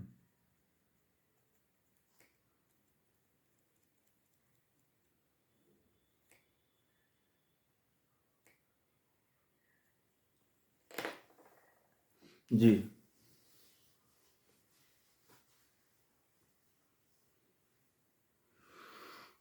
देखिए, किसी भी चीज को स्थापित करने के लिए एक संघर्ष तो है, क्योंकि जो हम लोग पढ़ के आए हैं ना, जहाँ से हम लोग जिस ज्ञान को, मैकाले की शिक्षा पद्धति को जो हम लोग पढ़ कर के आए हैं और जो जान रहे हैं, वो पूरा जो है ऑथेंटिक नहीं है। तो हमें कोई भी किसी भी चीज़ को स्थापित करने के लिए हमें मूल को पकड़ना पड़ेगा। मूल हमारा वेद है। तो वेद को पकड़ करके यदि आप किसी के सामने रखते हो तो उसको मानना ही पड़ेगा, क्योंकि वेद से पुरातन तो कुछ है ही नहीं है, और वेद से सनातन कुछ है ही नहीं है, और सारे ज्ञान का आधार वही है। तो किसी ने, कोई भी व्यक्ति है, उसको मानना ही पड़ेगा। ठीक है, और उसका आप तर्क भी, जैसे हमने बताया कि आप ऐसे तर्क दे सकते हो कि ये सिद्धांत ये है, अगर आप इसका पूरा वैज्ञानिक कर यदि विश्लेषण करोगे तो ये सिद्धांत सत्य होगा। बाकी आप जैसे ये जो सिद्धांत देते हैं कि बंदर से उत्पन्न हुए, तो बंदर का सिद्धांत फेल हो जाता है। जलीय जीव से कहते हैं तो जलीय जीव का भी सिद्धांत फेल हो जाता है। आज क्यों नहीं जल से कोई मछली के गर्भ से कोई मनुष्य पैदा हो जाता है ना, ये जो सिद्धांत कहते हैं, या जल से कोई आदमी क्यों नहीं उत्पन्न हो जाता है, ये मामला फेल हो जाता है।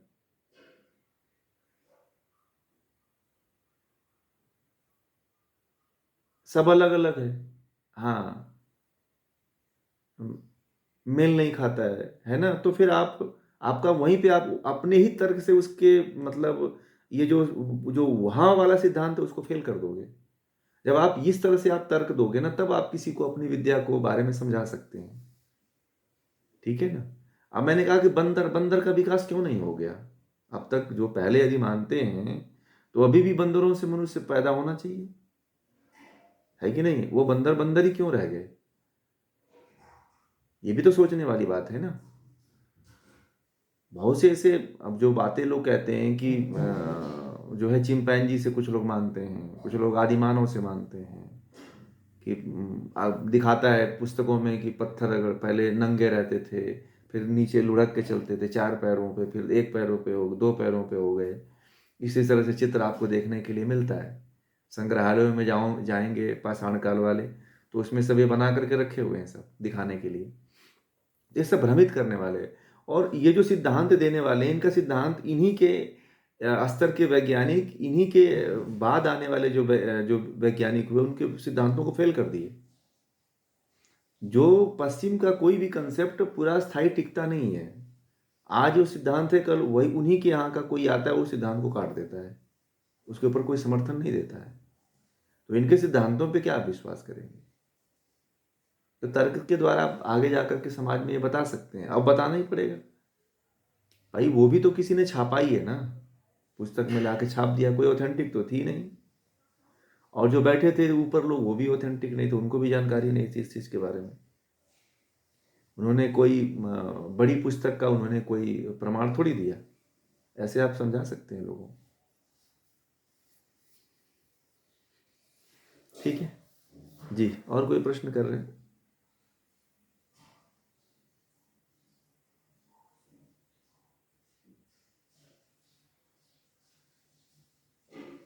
बराहमीर ये आयुर्वेद के नहीं हुए थे, ये गणितज्ञ गणित के रूप में हुए थे ये। ठीक है, ये आयुर्वेद के नहीं हुए थे ये, है ना। ये गणित आदि ज्योतिष आदि के रूप में के हुए थे ये गणित आयुर्वेद के नहीं थे। आयुर्वेद के तो धन्वंतरी, ब्रह्मा जी के बाद धन्वंतरी, और धन्वंतरी ये एक लंबी परंपरा चली है ना। उसमें बहुत से आयुर्वेद के आयुर्वेदाचार्य हुए। उसका नाम पूरा हम आगे चल करके पूरी बड़ी परंपरा दिखाएंगे आप लोगों को, कितनी बड़ी आयुर्वेद की परंपरा लंबी चली है वो। उसके बाद से हमें ये चरक संहिता, सुश्रुत संहिता, वाग्भट ये कैसे मिला है। ठीक है जी, और कोई प्रश्न कर रहे हैं?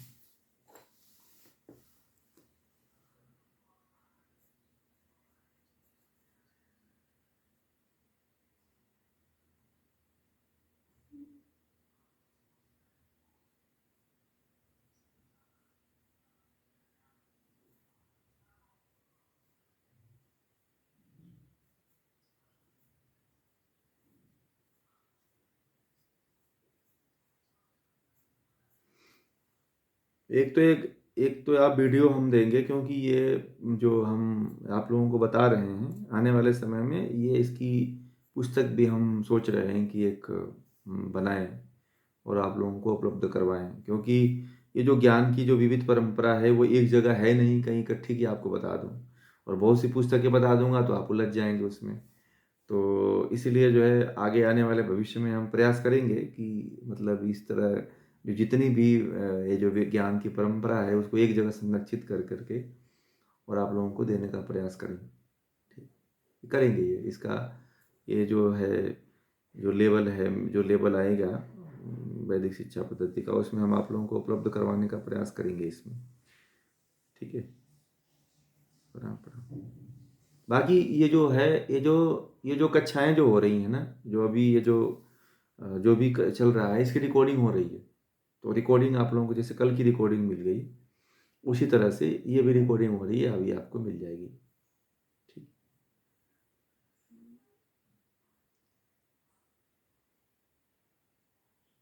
नहीं नहीं नहीं, ऐसा नहीं है। ये बहुत चंद्रगुप्त के काल में हुए, विक्रमादित्य के काल में हुए, भोज के काल में हुए, और भी उससे पहले के भी काल में हुए हैं।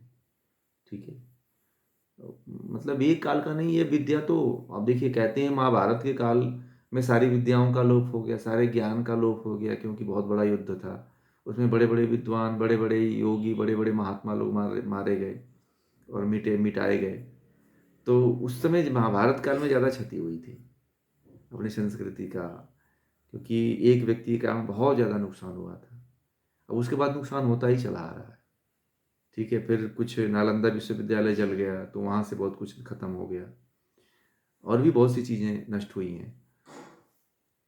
वो तो जो विदेशों में रहने वाले जो यात्री थे, जो भारत में पढ़ने के लिए आते थे, तो वो लोग अपने देश से यहाँ पे पढ़ने के लिए आए, तो यहाँ से कुछ शास्त्र आदि लेकर के गए थे। तो यहाँ हम लोग तो 2000 1500 साल तक, मतलब कभी कभी मुसलमानों के, तो कभी यूनानियों के, तो कभी अंग्रेजों के, कभी हुणों के, डचों के, फ्रांसीसियों के, इस तरह से हम लोग गुलाम रहे, है ना। तो अपना कुछ हो ही नहीं पाया, अपना प्रभुत्व पूरा स्थायी रूप से बन नहीं पाया।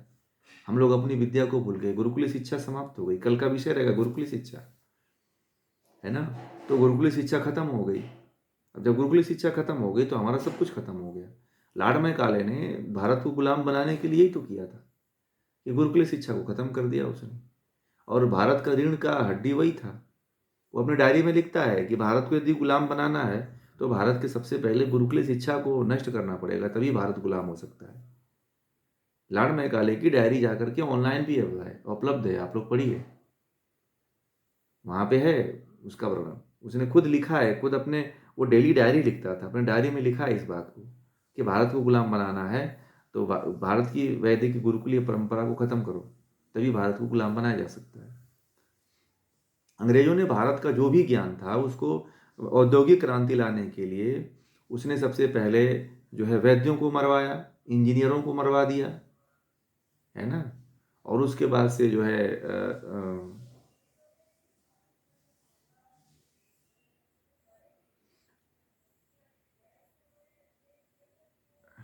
हाँ हाँ डीप, हाँ उनको ये पता था ना, वो लोग आए क्योंकि बहुत प्रयास किए ना वो लोग आने के बाद कि भारत को गुलाम बनाया जाए, परंतु देखा कि जो गुरु जो मेन इसका जो स्तंभ था, जहाँ से इसका मेन बैरियर था, वो गुरुकुल था, उसको ही उन्होंने सबसे पहले तोड़ा। अभी लॉर्ड मैकाली ये भी वो लिखता है कि जो है भारत में केवल बंगाल प्रांत जो है, बिहार और पश्चिम बंगाल प्रांत में, वो लिखता है कि केवल 7 लाख से अधिक गुरुकुल थे। अब सोचो, पूरे भारत का वो नहीं बता रहा है अभी, केवल ये कह रहा है कि केवल बंगाल प्रांत का, मतलब बंगाल प्रांत में बिहार, ये झारखंड और पश्चिम बंगाल पूरा आता था, तो वो उसमें बोल रहा है, दार्जिलिंग आता था, कि उसमें केवल 6 लाख से अधिक गुरुकुल थे। अभी उसने जो देखा था वो उसकी बात कर रहा है। अभी जंगलों में जो होते थे उनकी तो बातें छोड़ दीजिए, है ना। और भारत के अधिकांशतः गुरुकुल जंगलों में हुआ करते थे, उसको नष्ट भी नष्ट कर दिया उसने। और फिर जो है उसको नष्ट करके उसने मैकाले शिक्षा लागू किया, भारत के लोगों को नौकर बनाना शुरू किया।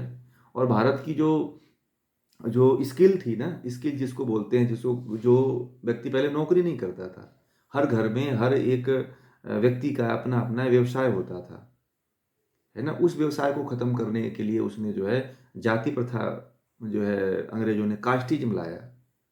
कास्टिज्म को ला करके भारत को पूरी तरह से खत्म करके अपने यहाँ जो भारत में खत्म किया, उसी को औद्योगिक क्रांति के रूप में अपने यहाँ शुरू कर दिया। इस तरह से भारत को बहुत तोड़ा गया, बहुत काफ़ी जो है विकृत किया गया। फिर जाति में, भारत वर्ण व्यवस्था में था, अब जाति में बदल गया। लड़ाई शुरू है, भारत इसलिए जो है मुख्य अभी केंद्र में नहीं आ पा रहा है, कारण यही है। ठीक, इसका फायदा पहले अंग्रेज लेते थे, आजकल नेता लेते हैं लोगों को तोड़ करके।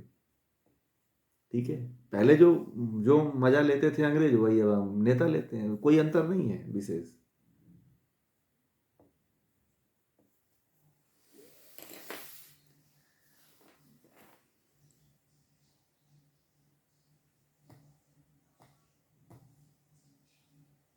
भगवान श्री कृष्ण जी को लगा था, परंतु भगवान श्री कृष्ण जी सबके ऊपर कंट्रोल थोड़ी कर सकते थे। उन्होंने अपने ही जो है बच्चों पे नहीं कंट्रोल उनका, वो तो पूरे सार्वभौम के लिए निकले थे कि हम सब जगह शांति स्थापित करें, परंतु उनके ही लड़के राजपाट आपस में लड़ करके मर गए, पूरा उनका कुल ही खत्म हो गया, है ना। तो अब जो है, अब ये बात आती है कि एक व्यक्ति की कितनी सामर्थ्य हो सकती है।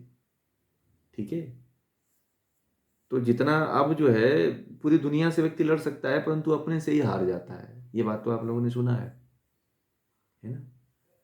तो वही बात थी। तो इस तरह से भगवान श्री कृष्ण भी क्या करें, एक तो बहुत बड़ा अधर्म था, यदि दुर्योधन रहता तो और भी कुछ नहीं बचता। अगर मान लीजिए कौरव बच जाते तो और जो भी बचा है वो भी खत्म हो जाता ना, फिर पूरा अधर्म ही अधर्म आ जाता, वो भी युद्ध अनिवार्य ही थी। और जो बचा कुचा था वो फिर जो है और भी बहुत व्यवस्थाएं आई, उस समय खत्म हो गई। फिर अभी पूरा का पूरा पतन होता चला जा रहा है, अब इसके लिए कोई आगे थोड़ी आ रहा है। जो है भारतीय संस्कृति को बहुत गहरे रूप में प्रसारित करने के लिए जो है बहुत बड़ा कोई ठोस कदम थोड़ी हो रहा है। जो नई शिक्षा नीति आई है वो भी बहुत ज़्यादा भारतीय शिक्षा पद्धति को लेकर के थोड़ी मतलब जागरूकता है कि गुरुकुली शिक्षा को लागू किया जाए, गुरुकुल शिक्षा को आगे बढ़ाया जाए। वो तो फिर मैकाली शिक्षा को ही बस वही चल रही थी, उसी में बस थोड़ा सा एक करेक्शन बस हुआ है, और क्या। जी, बताएं अजय जी। प्रणाम प्रणाम। हम्म।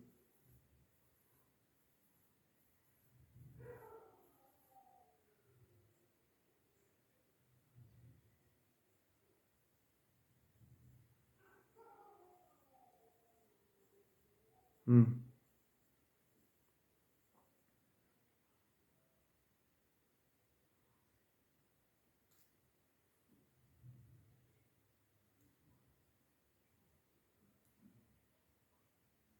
देखिए, आजकल के नाम पे आजकल स्कूल वाले भी जो है ना, जो स्कूल वाले हैं, उन्होंने भी अपने उस स्कूल को गुरुकुल का नाम रख लिया है।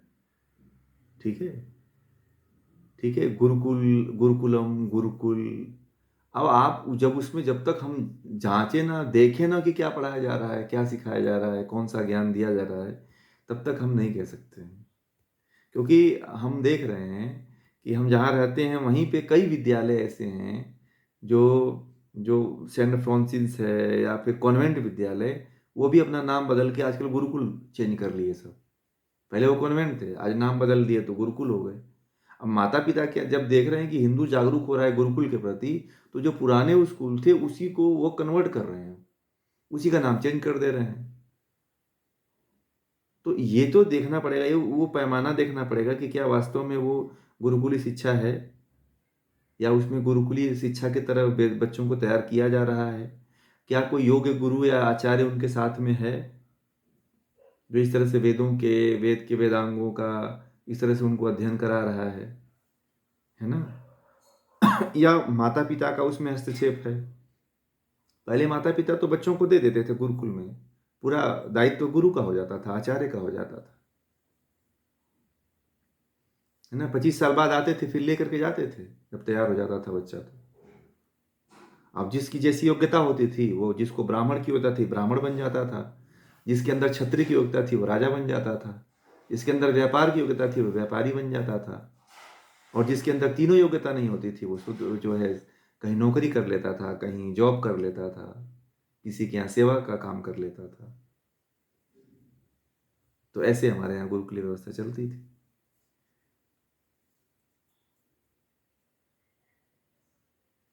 वर्ण व्यवस्था, हाँ, जैसा जिसका टैलेंट होता था उसको उसी तरह का जो है जिसके अंदर जैसी क्षमता होती थी वो उसका वर्ण निर्धारित गुरु ही करता था। जब गुरुकुल से शिक्षा पूरी होती थी तो गुरुकुल ही उसका गुरु निर्धारित कर देता था कि आप इस क्षेत्र में जाओ, इस क्षेत्र में कार्य करो, है ना? फिर वो आगे आता था। अब राम जो है अपनी शिक्षा पूरा करके जब वशिष्ठ के गुरुकुल से आए तो उनको राम ने, भगवान राम को जो है वशिष्ठ ने कहा कि तुम्हारे अंदर क्षत्रित्व का गुण है, तुम क्षत्रिय का कार्य करो। इसी तरह से पांडवों को भी द्रोणाचार्य ने कहा कि तुम क्षत्रिय, तुम्हारे अंदर सभी के अंदर बल है, भुजाओं में बल है, क्षत्रित्व है, तो तुम क्षत्रिय बनो, राजा बनो, है ना? और इसी तरह से जिसके अंदर जैसी योग्यता थी उसको जो है उस तरह से जो है फिर कृपाचार्य के अंदर जो है ब्राह्मण की योग्यता थी, पढ़ने पढ़ाने की योग्यता थी, तो उनको आचार्य बना दिए। तो इस तरह से जिसके अंदर जैसी योग्यता होती थी उसको वैसा वर्ण दे दिया जाता था, व्यापार के दृष्टि से व्यापारी बना दिया जाता था। अब वो गुरुकुल में आए तो व्यवस्था हो जाएगी। गुरुकुल में यदि बच्चे,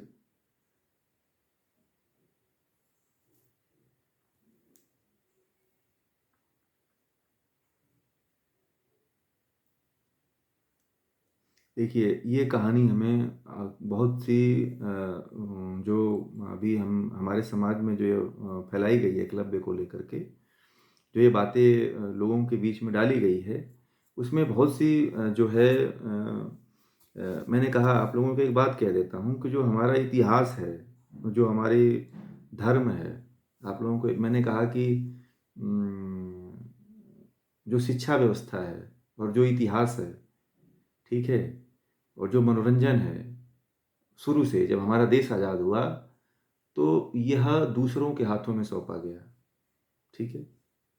इतिहास जो है जो कम्युनिस्ट थे उनके हाथों में सौंप दिया गया, ठीक है? और शिक्षा जो है ईसाइयों के हाथों में चली गई। बात को समझिएगा, बहुत महत्वपूर्ण बात है, कैसे इतिहास को बदला गया है। मनोरंजन जो है शांतिप्रिय समूह को सौंप दिया गया, ठीक है? हमारे पास कुछ नहीं बचा। बहुत महत्वपूर्ण, इन तीनों बातों से आप समझ सकते हो कि इतिहास के साथ क्या हुआ होगा। तो यहाँ तक कि आप लोगों को नहीं पता है, एक जो है अलग ही जो है रामायण बना दी गई भगवान राम को बदनाम करने के लिए, जिसको कहते हैं उत्तर रामायण। हमारे देवी देवताओं को बदनाम करने के लिए एक उत्तर रामायण बना दिया गया कि भगवान राम ने सीता का त्याग कर दिया। ठीक है, ये भी जो है आप किसी भी हमारे भारत के हर राज्य में वहाँ की अपनी अपनी रामायण है। कंब रामायण है, रामचरितमानस है अवधी भाषा में, बंगाल में चले जाओ तो कोई और रामायण है। उस किसी भी रामायण में जो उत्तर रामायण की बात नहीं कही जाती है। ये बाद में किसी ने लिख करके मिलावट कर प्राक्षेप किया है और भारतीय संस्कृति को बदनाम करने के लिए तरह तरह के इस तरह से जो है मतलब साजिश रचे गए हैं कि हिंदू खुद अपने ही संस्कृति से अपने ही लोगों से घृणा करने लगे। पता है कि द्रोणाचार्य बहुत बड़े ज्ञानी थे, अर्जुन जैसे योद्धा तैयार कर सकते थे, तो व्यक्ति को पहले से ही बता दो कि वह द्रोणाचार्य के प्रति घृणा करे। कहानी जो एकलव्य की है वो वास्तविक कहानी नहीं है, वो कहानी को तोड़ मरोड़ करके पेश किया गया है, उसको अलग तरीके से उसे लिखवाया गया है जान करके। तो जो हम इतिहास जो हम लोग पढ़ते हैं, जो आप लोग पढ़ करके आए हैं, वो उसमें से कुछ भी सत्य नहीं है। क्रांतिकारियों का इतिहास हमारे पास है ही नहीं। जो हमारे देश के महाराज जैसे शिवाजी हैं और ये जो संभाजी हैं, जो जितने भी इनका इतिहास सब कहाँ सच्चा रूप में दिखाया जाता है, सब गलत ही दिखाया जाता है। एक फिल्म बनाई गई, उसका क्या नाम था वो जब ये आई थी ना उसकी एक, जिसमें उनको पूरी तरह से छावा छावा से पहले एक और आई थी। तो उसी की मूवी थी, छावा से पहले एक आई थी, है ना। तो उसमें भी उनको जो है एक प्रेमी बना दिया गया, उनका क्या नाम था याद नहीं आ रहा है। बाजीराव, बाजीराव को उसमें एक पागल प्रेमी बन दिखाया गया है, बल्कि एक बहुत बहादुर योद्धा थे वो, कभी ऐसे चक्करों में नहीं पड़े। ठीक है, वो कोई भी युद्ध नहीं आ रहे, उनको प्रेम में देखो पागल बना के उनको पानी में डुबा के मरवा दिए सब। ठीक है, तो ये कहानी उनको दिखा दिया। पर अब फिर अब पर्दे पे जो भी देखा वो एकदम सच मान गया कि बाजीराव जो है प्रेम में पागल हो गए थे और जाकर के डूब करके अपने प्रेमिका के मस्तानी के चक्कर में मर गए। अब देखो कैसे महापुरुषों को बदनाम कर दिया गया। आपको, अब मैं तो पढ़ा हूं ना, मुझे पता है। और जो नहीं पढ़ा है वो तो मान लेगा कि बाजीराव क्या थे, एक पागल था, प्रेमी था, मस्तानी के प्रेम में पागल हो गया। और जो पढ़ा है उसको वास्तविक जानकारी होगी। तो इतिहास को ऐसे दिखाया जाता है। तो मैंने बोला तो मनोरंजन तो ऐसे लोगों के हाथ में है कि जो है अच्छे को बुरा कैसे दिखाना है उनको बहुत अच्छी तरह से आता है। ठीक है, समझ रहे हैं ना। तो मैंने एक बात कहा कि हमारा इतिहास, देखिए इतिहास बहुत बड़ा चीज़ होता है। अगर जिस कौम को अपना इतिहास नहीं पता है, अगर इतिहास को भटका दिया जाए तो वो कौम भटक सकती है। इतिहास को बदल दिया जाए तो वो कौम डाइवर्ट हो सकती है। हमारे देश में यह हुआ है। मनोरंजन एक ऐसा साधन है जिस पे हर व्यक्ति अट्रैक्ट हो जाता है। मनोरंजन किनके हाथों में सौंप दिया गया? जिहादियों के हाथ में सौंप दिया गया। उसके आका वही है। ठीक है, अंडरवर्ल्ड डॉन है, वही वही उसको चला रहे हैं। समझ रहे हैं। एजुकेशन, इतिहास कम्युनिस्टों के हाथ में है, वो कुछ भी लिख दें, उनके मन की बात है। ईसाइयों शिक्षा व्यवस्था जो आपके बच्चे पढ़ रहे हैं वो पूरी तरह से क्या बन रहे हैं, ईसाई बन रहे हैं। कॉन्वेंट स्कूल में आप पढ़ाते हो तो उनके बच्चे गुरुकुल में ना पढ़ के ईसाइयत हो रहे हैं। तो मतलब आपके हाथ में कुछ है ही नहीं है, कुछ भी हो सकता है। और कुछ भी परिवर्तन हो जाए तो इसमें कुछ संभावना नहीं है, क्योंकि आपके हाथ में कुछ है ही नहीं है। ठीक है, तो ये सारी चीजें थी।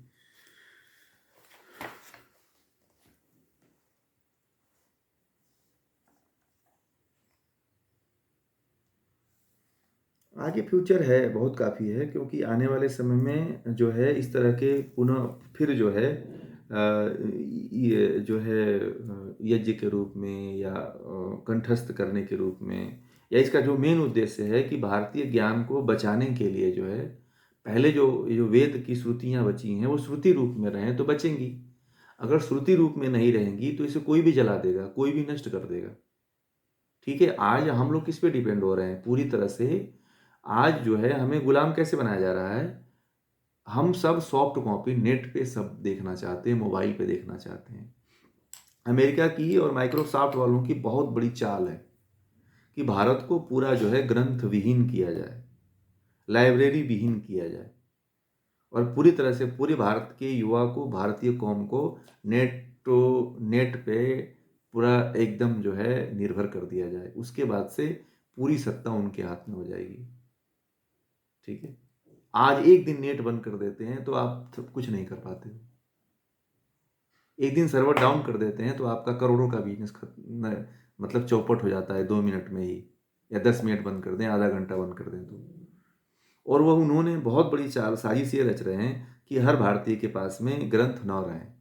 इसलिए मैं कहता हूँ कि आप लोग मंदिर न बनाओ, परंतु अपने घरों में क्या रखो, एक पुस्तकों का, ग्रंथों का मंदिर जरूर बना लो। क्योंकि ये जो पूरा जो है एआई आ रहा है, एआई पूरी तरह से सब कुछ खत्म करने वाला है। आपके हाथ में कुछ रहेगा नहीं। ठीक, प्रमाण कहाँ से दोगे कि ये कहाँ से आया? सब एआई आपको ला के रख देगा। कोई किसी का कोई बात का कोई प्रमाण होगा? आपके पास ग्रंथ ही नहीं रहेगा तो आप किसका ऑथेंटिक दोगे? जो लोग वो कहेंगे वही मान लोगे सत्य कि यही सत्य है। ठीक है, अगर आपके पास ग्रंथ रहेंगे तो ही तो प्रमाण मानोगे कि हम आज हमारे पास वेद है तो मैं कह रहा हूँ कि वेद में ये बातें लिखी हुई है। जब वेद नहीं रखोगे, ग्रंथ नहीं रखोगे, तो फिर जो एआई कहेगा वही मानोगे ना फिर। आज तो जो एआई कहता है वही सुनते हो, वही मानते हो आप। गूगल जो कहता है वही मान, गूगल आपका गुरु बन गया है कि नहीं? तो ये सारी चीज़ें बहुत बड़ी, ये प्रपंच है, बहुत बड़ा ये जो है खेल है। जो इसको समझ गया वो जान गया, जो नहीं समझेगा और फिर वो भारत तो नष्ट हो ही रहा है धीरे धीरे। ठीक, चलिए, तो इस विषय को पूरा करते हैं। एक बार ओम का उच्चारण, फिर शांति।